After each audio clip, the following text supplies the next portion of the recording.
Well, good morning. It's such a pleasure to be here in this room and to be sharing some of what is my favorite thing to do, which is to talk about research stats. We need to bring up the energy with some PowerPoint slides, I think, and some statistics.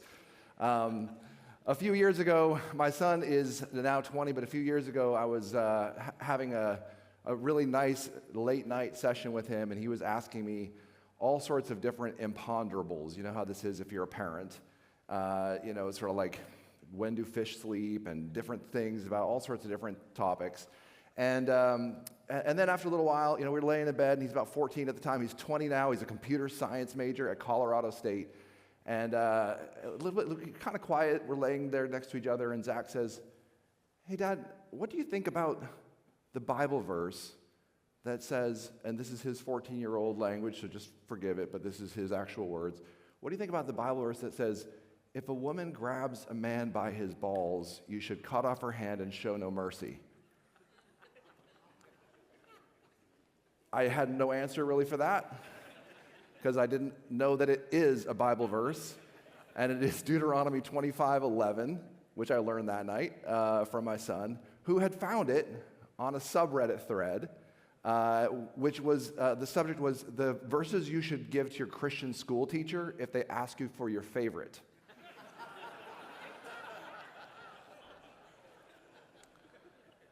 Now, again, it's a bit of an off-color way to start a statistics talk, but the truth is that this was my lived experience because, for thousands of years, parents have had to have important conversations with their kids. But for the first time, at least for me and in our time of technology, the idea that this 14-year-old could find something about the scriptures through the internet, through the portal of the algorithms, and have these existential questions asked, it was, for me, brand new, right? And it's sort of like, it thrusts us into understanding more about sort of the challenges that we have and some of the opportunities. So as a social researcher, we're going to spend some time talking about 5 different trends, some good news, some bad news, some challenges that we have. And this is, my son Zach is an amazing kid. I'm a big fan of Lego, so, one time I took him to Barnes & Noble to buy the latest set, and I come down the stairs with this huge box of plastic, and he had been in the philosophy aisle, and he has 2 different books. One was 101 Philosophical Ideas That Changed the World, and another was Viktor Frankl's Man's Search for Meaning. And he's like, "Dad, can I get these books?" And I'm looking at my plastic box of Legos, and, Man's Search for Meaning. I'm like, I think I could spring for that book for you. Absolutely. So this is the context for Zach. All right, so let's talk about some of the trends. We're going to talk about 5 different trends, and then some solutions, some ways to think about the context that we're in. So let's get to it. So part 1 is the trends. Part 2 is going to be some solution thinking, how we might make the most of this moment. So here's the thing. People are trying to make sense of AI. We've been working with our partners at Glue for the last year and a half, 2 years on this particular topic. We've been partnered now with them for about 6 years. But let's talk a little about some of the trends we're seeing. So people fear being replaced. So we'll see here the percentage of all adults. Those 29% of all adults say they feel that their current job could one day be replaced by AI. This was about a year ago, a little less than a year ago. You'll see that millennials and Gen X are more likely than boomers to say that's possible since they're younger. There's a greater sort of sense that that could be possible. The next trend here is younger gens believe that God can work in AI. And you'll see that millennials, Gen Z are blue in this particular slide, and millennials the sort of salmon color. And you'll notice that they're more likely to call out that it's possible that God could be working through AI. So I think some really cool things there. We also looked at a whole range of different things that Christians might believe their congregation could use AI for, or areas that these might be better suited for a person, for human touch. And so you'll see a human could do this task better in the dark blue, AI could do the task better in the salmon color, and AI or humans could do the task equally well, but providing spiritual counseling, providing mental health counseling, recommending ways for churchgoers to build better relationships, writing and developing sermons. You'll see we start to see bigger percentages of churchgoers believing that AI could do this either better or equally well as a human, creating a leadership development plan, or recommending weekly sermon topics. So these are areas where half or more believe a human could do it better, but these are areas where less than half believe a human could do this better. Again, this is among U.S. Christian adults creating online content for spiritual development, organizing or creating music set lists for worship, giving financial advice to assist with church budgeting, creating online content for outreach, helping churches reach more individuals online. You can see that 40% believe that it would be better suited through AI. Exclusively administrative tasks. Again, those last two are areas where people believe that the algorithms can do it as well or better than a human. So just think about all of these really interesting places where we're seeing the fusion of technology and ministry and the opportunities that represents. And many people are more willing, they're more ready for this than we probably realize. Okay, so that's trend one. Number two, people are lonely and isolated and struggling. And there's lots of good data about why this might be the case. But there's sort of a recognition that there is, in the era of technology, sort of a greater sense of alienation and separation, and people sort of realize the ways in which they're alone. Really, no generation more than younger generations are struggling in this way.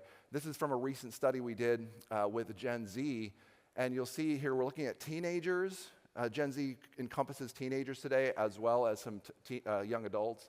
And you'll notice that teenagers are more likely, although still these numbers are still, we would love to see them higher than they are, feeling deeply cared for by those around me, feeling someone believes in me, my life has a purpose. And notice how so many of these percentages drop among young adults when they reach 18 to 24. They're more likely to feel a pressure to be successful, anxious about important decisions, critical of myself, a need to be perfect. And there's lots of good research.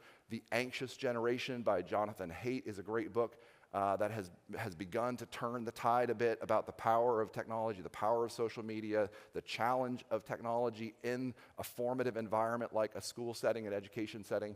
And you can just see some of these really challenging things. The tail of the tape is that this generation is really struggling. We also see that it's younger women who are more likely to face some of these negative outcomes than our young men, and this will be a theme we'll talk about in a couple different ways over the course of our next few minutes together.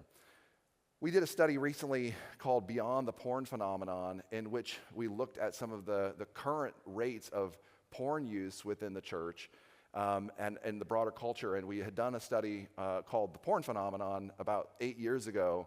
And we're seeing all sorts of acceleration of porn use. Again, it's not new in human history that there would be pornography, but for the first time in human history, we see that these explicit sexual images are available at the swipe of a finger, and as a consequence, women are using porn more than they did prior to internet porn. Young people, especially really, really young people, are being exposed at earlier ages. Currently, it's more than 70% of men in the church who say they at least sometimes look at porn. It's 44% of women who say they sometimes look at porn. These are just some of the challenges that we have living in the digital age, the challenges to discipleship, that even though we have a Redeemer, there is just this great set of challenges that come in what I call digital Babylon. There's like, how do we really hold back some of those challenging areas? All right, so the third trend then relates to this, is that people are turning to technology for answers. That's why we're here today, to talk about how we can help build better systems, think about the opportunities for redemptive technology, that technology should be used for good. So a good friend of mine named Craig Springer, asked ChatGPT a little bit about how people were using ChatGPT, and this is how AI answered. I think it's actually really instructive for us just to read this together. So here is ChatGPT's sort of response to the ways in which it is being probed. It says, while I don't have exact statistics, a significant portion of the conversations I engage in are therapeutic or emotionally supportive in nature. People often reach out for more than just information. They seek guidance, perspective, a sounding board as they navigate personal challenges. Based on my training, and interactions, I'd estimate that a meaningful percentage, perhaps around 30 to 40%, involve emotional processing, reflection, or advice that resembles a therapeutic conversation, even if it's not therapy in the formal sense. By the way, I just want to pause and note that I love that the robot can't even give us an exact percentage. It's just like, it's about 30 to 40%. We know that AI is going to quickly replace pastors because pastors make up statistics all the time too. That's just a joke. That's just a joke. At Barna, sometimes we're misquoted by pastors, you might imagine. I'm seeking therapy for that. All right, it's common for people to need both factual information and a space to process their emotions. I think both can often go hand in hand in these kinds of conversations. And it said, Craig, does this resonate with your experience here? I love it. It's just this, the prompt to keep the conversation going. So then Craig asked a little bit more, a follow-up, and it said, do you think this is good? And it said, I think the therapeutic nature of these conversations wasn't entirely unexpected for the designers. While the primary goal of my design was to provide information, support, and problem solving, the emotional and reflective element emerged naturally as part of how people interact with AI. Given that many people process their thoughts and emotions by talking things out, it makes sense that this would become a regular use case. The designers likely anticipated that people would seek emotional support, but the extent to which it happens, along with the depth of conversations about personal challenges, this is something Liz was just talking about, may have been more surprising. It shows how much people crave connection and a space to explore their thoughts, even in a context that's more typically associated with information exchange. Do you think this blend of information and emotional support is helpful, Craig?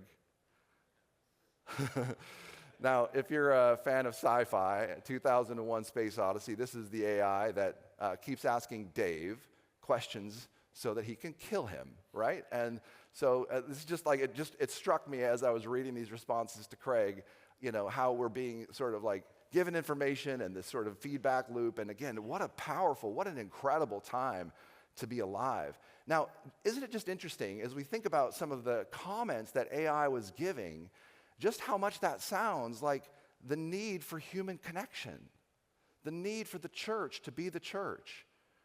As I mentioned, like my little conversation with my son, Zach, like at least I was paying attention to him, laying next to him that night in bed so that he could ask me what I thought about a really difficult scripture verse. The bonds of connection and relationship were there. But this is the point that, as we continue to build these AI tools around us, these tools seem to know us better than we know ourselves, which is, friends, the role of the Holy Spirit. That is what we're here to help people do. Now, I joke about the 2001 Space Odyssey. I love that we've been talking about the X-Files. I'm still on season 1, so Daniel, spoiler alert, I didn't realize there really are aliens at the end. That's all right. But hey, I think we could be teaching this generation a theology of dystopian fiction. My son Zach asked me to read 1984 with him about that same time, and we had a fun conversation. We love watching, The Matrix or The Hunger Games, or Space Odyssey, or Godzilla, or whatever it might be. Like these notions. Like, listen, it's crazy, but do you realize that 52% of Americans believe that Jesus is coming back? And 18%, 1 in 6 Americans think they're going to come back in their lifetime. So there is going to be an end of the world, and most Americans believe that's actually going to happen, that Jesus might actually be a part of that. We are living in a kind of like end times reality. This is part of our story, and I think this is just another opportunity for us to think about how do we help equip this generation for life in this technologically infused age. All right, so here's 2 more trends. The fourth is that people are spiritually open and curious. My friend and colleague Mark Mallock has been working on a study with us on curiosity, on spiritual curiosity, and we asked this something of a false dichotomy of a question, but being certain about my religious beliefs, would you prefer, or being open to wherever my faith leads me? And you'll see that by a factor of about 2 to 1, U.S. adults say they're more interested in a faith of curiosity than a faith of certainty. Again, it's not an either or, but people are curious. This is the new project he was working on with us called Faith for the Curious, and along with a lot of other really cool statistics, we found these really interesting sort of signposts on the road to a really spiritually open generation. This is among all U.S. adults, but just check out these numbers with us. Your mind or soul can leave your physical body at 58%. This is not just among Christians. This is among all U.S. adults. If we look at even younger generations, the percentages are even higher.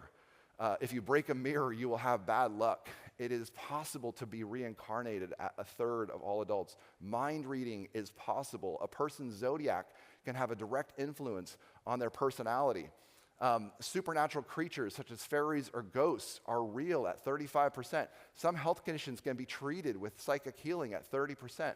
I love this statistic, so interesting. 52% of adults say that having a dream that comes true is not just a coincidence. Wait till the AI is helping people to do dream interpretation, right? If it is possible to be possessed by an evil or supernatural entity at 44%, it sort of explains the popularity of sort of paranormal sci-fi, the Stranger Things, that phenomenon. So just super interesting realities about people's spiritual curiosity. We live in a spiritually open moment. The good news is people are open. The bad news is people are open to just about anything and everything. And how can we help people sort of clamp on to something that is real, the reality of Jesus? Now, here's my fifth trend, and this is, I think, one of the most exciting pieces of research we've had in a number of years. As Mark just mentioned, at Barna.com, we just posted this yesterday.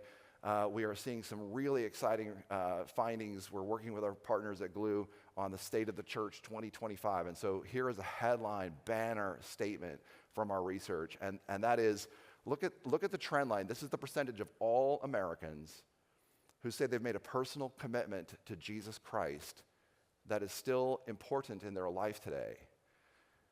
There are other ways for us to measure the depth of discipleship. This is not that measure, but this is just the percentage of Americans who say they are committed to Christ, that is still important in their life.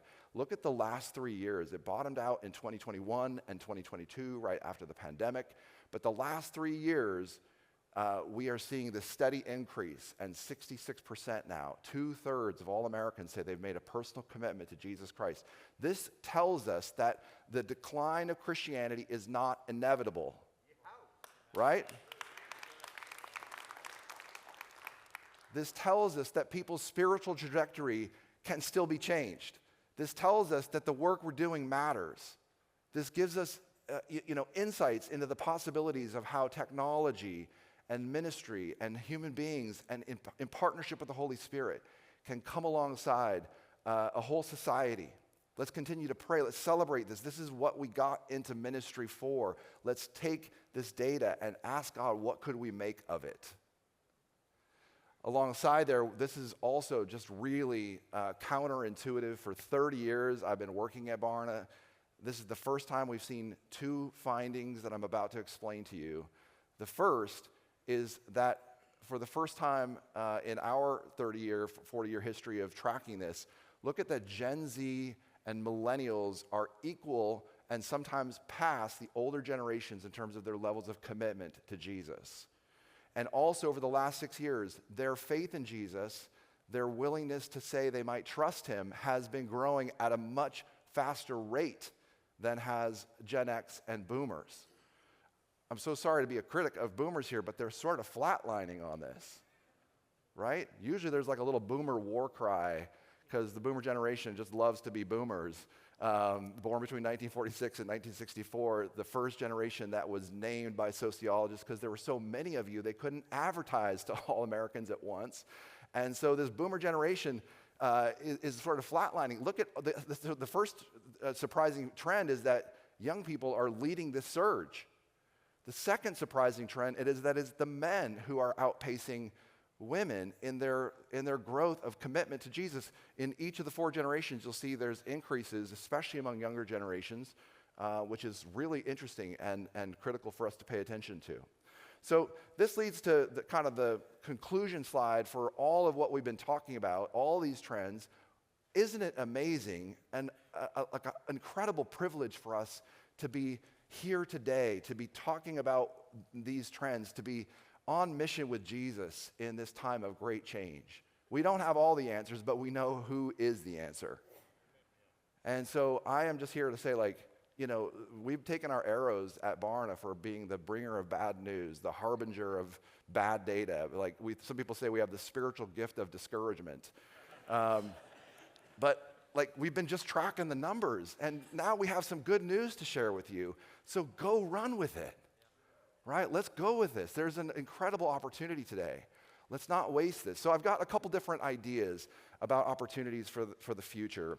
The first, we're competing, I think, friends, in an age of hyper-personalization. People think that these algorithms understand them and know them. I mean, I've been there with my kids or friends as they're like, what does it feel like to be in love? Or, what might this rash mean? Or, like try to interpret certain things about their inner lives. And again, the technology is really powerful, but we're competing in this era of hyper-personalization. And kids, young people especially, are becoming such capable users of this technology. It's sort of becoming their best friend and their advisor and their counselor and their work colleague and all these different facets of our society.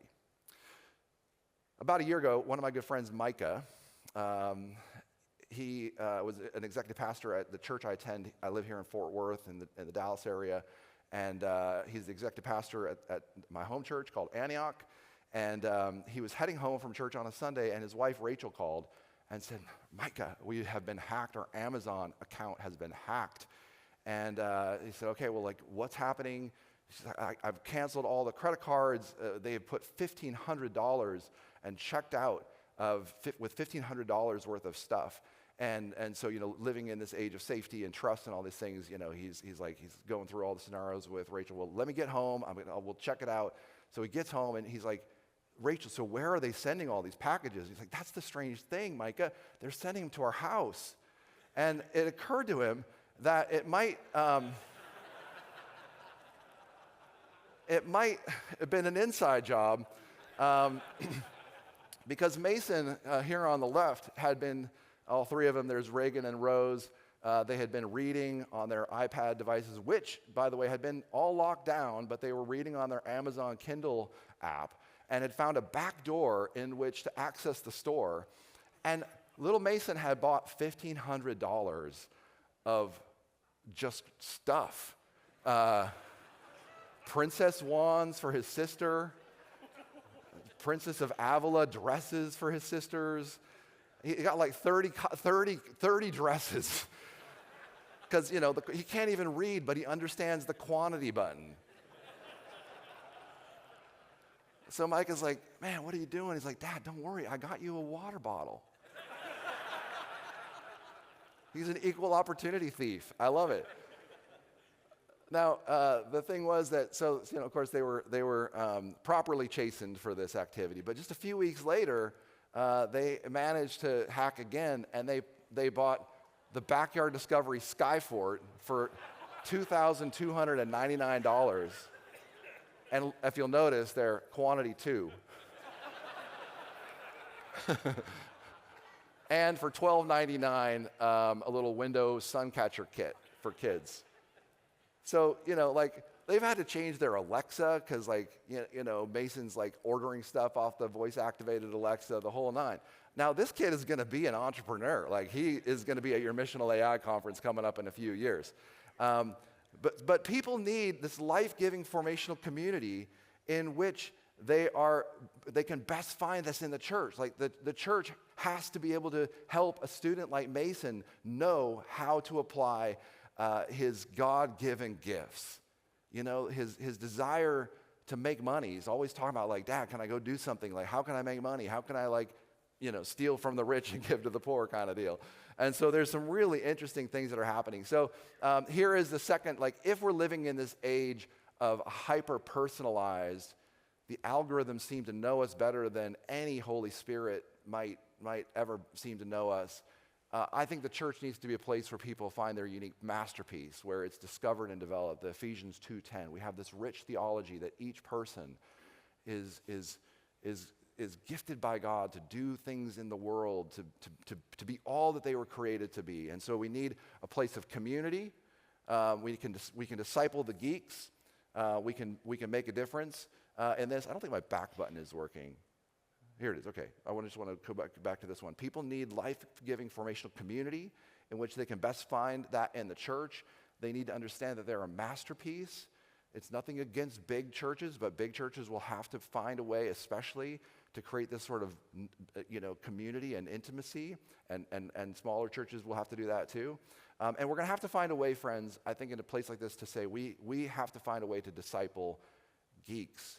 I asked ChatGPT for a little help on this. Are there geeks in the Bible? And here's what we came up with. Bezalel and Aholiab, tabernacle designers. Their geek type was artists, craftsmen, and engineers. You can read some of the description that ChatGPT was so kind to give me. Joseph was a dream interpreter, an economic strategist. A geek type was a data analyst and economist. We can continue on. This is only on one prompt, but we get 6 different types. So Daniel, the wise advisor, and another dream decoder, tracking back to the spiritually curious project. Geek type was a scholar, a linguist, and an analyst, more Babylonian than the Babylonians. Esther and Mordecai, political strategists, geek type policy experts and strategists. Esther's courage is famous, but Mordecai's careful tracking of royal family affairs and political maneuvering was key. He uncovered a plot to assassinate the king and later devised a plan to save the Jewish people from destruction. And then 5 and 6, Nehemiah. We had a chance to hear about this from Davis this morning. The geek type is the logistics guy and builder and planner. And then Luke, our one mention from the New Testament. The geek type is a doctor and a researcher and a writer. I appreciate Luke's very careful. He's always been one of my favorite gospels, and part of that is that attention to detail. All right, I have just one more thing I want to show you. It's going to take me a minute to go through, but I'll show you this here. Perhaps the best way for us to disciple these geeks, like me, perhaps like you, is through spiritual mentoring. We did a huge study. This is some of the benefit of social research. We did a huge study with some of our partners, World Vision, Biblica, and Alpha, where we asked teenagers around the world a little bit about their spiritual openness. Not just Christians, but this particular set of data I'm going to show you is from the Christian young people we interviewed. You can see the countries we interviewed and the number of interviews, just a massive data set, which was really cool. And then we'll talk about the Christians, which is a smaller segment here, but spiritual mentoring was defined by these 5 segments. I won't read all of those to you, but just take a quick picture if you want to. You'll notice that these are very relational. This idea that we're intergenerational and connected with someone who might teach us to pray, who might teach us to read the Bible, who might help us to know who we are. Again, this notion of being known in a community. You'll see that the research told us that we had 12% of all teenagers, Christian teenagers around the world, who had high spiritual mentoring, meaning that they had, you'll see 4 or 5 of those statements. Moderate mentoring was 1, 2, or 3 of them, and 0 statements was low mentoring. You'll see that 55% had moderate mentoring, and 32% had medium mentoring. You'll see my sample size was 13,000 teenagers around the world in about 14 languages. Now just look at the differences between those who were spiritually mentored, still describing themselves as Christians. All of these young people describe themselves as Christians, but look at the well-being, the correlations with well-being among those who are spiritually mentored. The fact that they are 66% deeply cared for by those around me compared to just 34% who have low mentoring. Someone believes in me, optimistic about the future, secure in who I am, able to accomplish my goals, satisfied with my life choices. Continuing on here, they are much more likely to prioritize these kinds of good outcomes in their life, caring for their emotional health, caring for people in poverty. I mean, just look at some of the differences here. And again, it's not a small application because the spiritual mentoring is something to really work at and to craft, but look at the huge difference that is shown there. Last sort of slide on this data is just look at the difference just in terms of even the resilient disciples or being Bible engaged or being justice motivated. Huge, huge gaps. We can help these young people to know who they are, and spiritual mentoring might be the key to doing that. We need to disciple the geeks. I've been spending a lot of time on 2 Timothy. Many of you will know I'm a widower. My wife passed away 5 years ago now, my late wife, Jill. And so as I think about my 3 kids, Emily, Annika, and Zach, they're 25, 24, and 20. I think a lot about who they're made to be, the masterpiece that God has created them to be. And I've been thinking a lot about this section of Scripture because it just helps me stay, centered on how I pray for them and how I think about who they are and who they're becoming. And this is a mentor. This is a spiritual mentor who's trying to help Timothy. This is Paul trying to help Timothy understand his faith and his roots. And he says, I remember your genuine faith, for you share that faith that first filled your grandmother Lois and your mother Eunice. I know that same faith continues strong in you. And this is why I remind you to fan into flames the spiritual gift that God gave you when I laid hands on you. And there's a real idea of the physical. It's not just a digital impartation or just some sort of gifts assessment out there in the world, in the ether. But it's like we went through a process to figure out what you might be called to do based on who you are, your spiritual backstory, your spiritual legacy. If you're a parent or a grandparent, or if you're an uncle or an aunt or a champion of someone in your life of who they might be, like this is, I think, a wonderful template for how we think about where is your legacy, who are you now, how are you gifted. We're going to impart and call you to greatness. And then this whole section continues on and finishes with this, at least in the slides I have. And it says, for God has not given us a spirit of fear and timidity in an anxious age and an anxious generation, but of power and love and self-discipline. And these are my three kids, Emily, Annika, and Zach. And I would love for you to be praying for them and our story. But I'm using our story and even the very beginning of our time together to remind you, like each of these kids, as my middle daughter, Emily, is doing a PhD in biology using CRISPR to do gene editing at Northwestern. My middle daughter, Annika, is a nurse in Denver. My son, Zach, is a computer science kid. My late wife used to say at the dinner table, like, no more geek talk, guys. Let's just eat dinner. Because you'd think that I had a pretty good chance of raising some geeks, and it's true. I did. But we have to disciple this next generation of geeks because they are part of what is going to help make the most of what the church can do in these dark days. Thank you.